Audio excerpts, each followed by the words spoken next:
ኣብ ሰላሳታት ክሊ ዕድመ ንርከብ ሰባት እንተላዲእና ንሕና እንታይ ኢና እዞም ሶሻል ሚድያ ጀነሬሽን ኢና ኢኖ ኣባና እዩ ሶሻል ሚድያ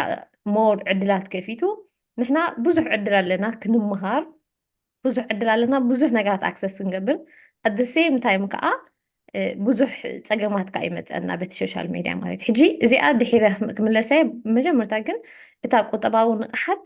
እንታይ ማለት እያ ንሕና ከም ሕብረተሰብ ከዓ ኣብ ቁጠባዊ ንቕሓት ከመይ ኢና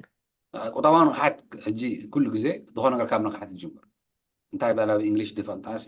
ደመብኳ ጥቕሲ you cannot become something you don't know ሓደ ነገር ዘይትፈልጦ ክትኮነ ይትኽእልና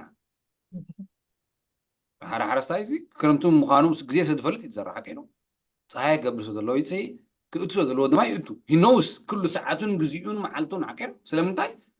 ዘይፈልጦ ነገር ክትገብሮ ይትኽእልና ክትበፅሖ ይትኽእልና ዝበዝሕ ሰብ ሕጂ ገንዘብ ደልዩ ሓቂሩ ግን ንቕሓት ከየብሉን ፋይናንስ ወላ